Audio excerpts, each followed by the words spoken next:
Welcome back to the channel, everyone. Today I'm going to be doing a video on 5 games to get you into the board game hobby. Now, when I came up with this list, I didn't want to come up with a top 10 or I want 5 really great games that I think will get you interested into this hobby. I didn't want to pick games that are that are too gateway or way too simple because I don't think they would intrigue people enough to get into this hobby. So I picked some good light medium weight games. Let's get started right away. So the first game that comes to my mind is Blood Rage. So Blood Rage is an area control game by Eric Lang and published by Simon.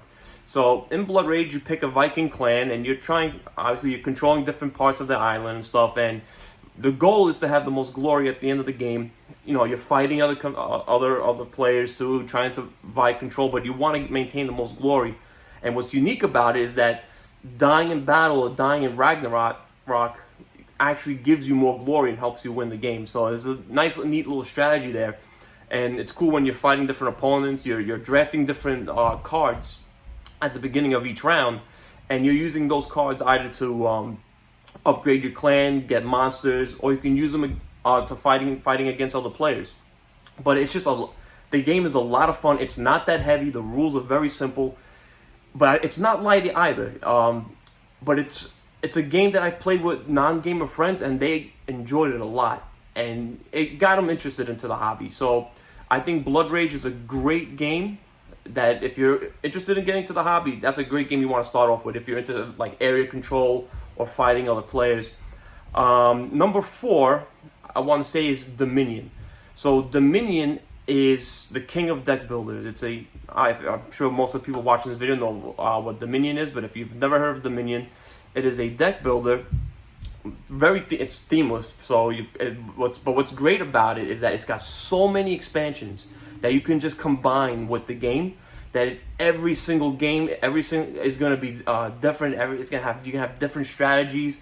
And if you've never heard of deck building before, you're pretty much starting off with this hand of cards, and you're utilizing those cards to get better cards, to create a better engine, and just to make yourself stronger. It's so much fun. The game plays quick.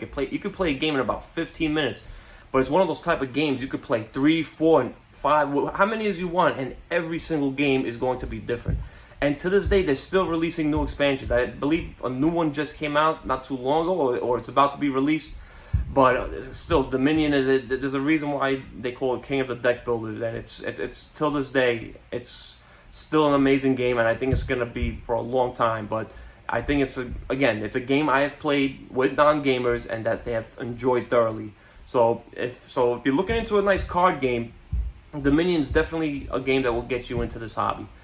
Number 3 is Sniper Elite. So Sniper Elite is a hidden movement game based off a popular video game series. I never played the video game series myself, but it's a World War II shooter. But in this game, it's one versus many. So one person plays as a sniper trying to accomplish their mission, and the other players are playing as the Germans trying to hunt the sniper down.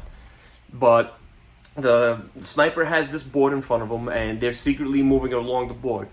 And the opponents, but they could be up to 3. I think it's best at 3 players, to be quite honest.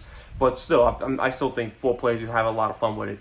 But again, it's very simple. It plays very quickly. You could play a game in about 30 minutes. And I think if you're a fan of the video game, I think you're going to have a lot of fun with this. There's a little bit of push your luck. So the sniper has this bag, and when they're going to attack another player, they have to draw out of this bag and see if their shot is successful. So sometimes it'll be successful. Sometimes it could be bad when you could disclose your location. But you could make yourself stronger as you take out different other enemies. But yeah, the game is just a lot of fun. One of my favorite. And hidden movement, it's actually a mechanism that got me into this hobby. Letters from Whitechapel was one of the first board. Actually, last Friday was one of the first board games I got. But that's a different story. I think Letters from Whitechapel is what really got me into this hobby. So yeah, Sniper Elite there's other better hidden movement games out there. I mean, Mind Management is a great hidden movement game, but I think Sniper Elite will attract more players because of how simple it is. So number 3 is going to be Sniper Elite. Number 2 is going to be Undaunted. In case you guys have known, I've been talking a lot about Undaunted on my YouTube channel, also on Threads, which I also have just joined. So Undaunted is a 2-player World War II game where one play, depending on which one you get. The new one just came out called Battle of Britain, which has to do with airplanes. I haven't played that one yet, so as of right now, I'm just talking about North Africa and Normandy. So in Normandy, one person is the Americans, the other player is the Germans. In North Africa, one player is the Italians, the other are the British. So it's a deck building game with a little bit of area control as well. You got this this board in front of you that you make yourself. Each scenario is going to have a different board, different mission objectives. And you're building, again, you're trying to build up your deck, trying to move along the board, your squad, control different areas, take out the German player. Again, it's got a little bit of dice chucking in it, but again, there's ways to mitigate it. It's one of my top 10 games of all time. I don't want to say it's a gateway or simple, because I've tried playing it with my wife. She got a little confused by it, but again, it's not that hard to learn. You can catch on pretty quick, but it's just so much fun. And I have played it with non-gamers before, and they enjoyed it a lot. Number 2 is going to be Undaunted. My number 1 is going to be a Euro game with a little bit of deck building elements.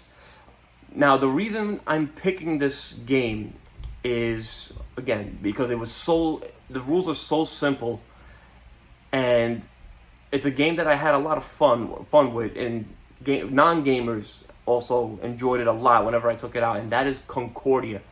So Concordia is a Euro game, but it's actually quite light compared to other Euro games. So in this game, you've got your meeple and your ship, and you're trying to establish different ports all over the map. There's a million different maps for this game that you can purchase. The game itself comes with, I believe, 2, one for different player counts, and there's one of just Italy, and then there's a map of just Europe, North Africa, and along with North Africa and stuff. But they got, other maps that you can purchase with the expansions, and then just single maps that you can purchase from yourself. So you start off with this deck of cards, with a hand of cards, and they each do different things, like get resources, build, travel, and there's also more cards that you could purchase and make yourself better and stronger. So it's a very tiny bit of area control. I don't want to say it's too much to take that, but you're blocking other players from building on different sites and stuff. It's got it's a resource management, hand management, but the rule book is literally just a sheet of paper. And I know that sounds in today's day and age, you don't expect to see a one sheet of page rule book. You want to see everything thorough, but it's so well done. And even just reading through it, I caught up to the game pretty quick, and I thought it was very easy to learn, very easy to get to the table. It's still that's on my top 100 list of all time. I love Concordia. And again, the expansions also make it better, especially the salsa expansion, adding that extra salt resource. But I think it's a game that's going to intrigue a lot of players too. I mean, it's an old game, but the reason I chose the Concordia is because I wanted to put a Euro in there, because I don't want to just put area control and simple 2-player. I feel like a Euro game, despite me being not the biggest fan of Euros because of the multiplayer solo, I think Concordia does things great, especially if you're looking for that player interaction, a little bit of take that, again, not too much, but its simpleness is going to intrigue a lot of players, and that's why I chose Concordia. So I'm going to give one honorable mention, because by the way, number 1 is Concordia. I'm going to give one honorable mention. And the reason I didn't put it on this list, because it is a very hard game to get to the table, because of it is a bit rules heavy. But there is an awesome digital version that you can purchase on Steam, Nintendo Switch. Pretty much, I believe you can get it on your phone. and that is Root. So Root is it's a war game where you have all these different animals, and they that form different factions, and each faction plays differently. So it's an asymmetrical war game, area control game, and it's hard to get to the table because it's hard to learn each of these factions. And I have tried playing with non-gamers, and they were just like shaking their head like they had no idea what's going on, and they just didn't want to play. But when I brought the digital version out, they just loved it. They had a great time with it, and it made them want to play the board game. So that's why Root is my honorable mention. If you have not played the digital version of Root, I highly recommend you check that game out. It is amazing. And again, it helps with the rules. It helps you want to get into the board game. Again, I'd rather have the board game in front of me, but Root, the digital version of itself is just awesome. And I think it's a game that everybody should check out. Again, don't get turned off by the cute critters, animals that shows. This is a great war game. I really don't. It's not for kids just because of how how heavy it is. I think it would be too heavy for kids personally. Again, you got some dark undertones in there too, but yeah, it's still check out Root. To play the digital version first before you play the board game, and I think you're gonna really get intrigued by it. I think players who are non-board gamers, they play the digital version of Root, I think they're gonna want to buy the board game after they have a great time with it. So that's gonna be it for today, guys. That's my top 5 board games to get you into the hobby. Please, like, leave a comment if you have any questions. Subscribe to the channel, help this little channel grow. I enjoy doing this for you guys. Like I've stated before, channel's going through some changes. We're adding some movie stuff to here. Movie stuff has always been my passion. We're gonna put some short films on here. We've been working on it. It might take some time, but there's still gonna be more board game content on here than the movie stuff. But yeah, that's gonna be it for today, guys. Again, thanks for watching. I'll see you next time.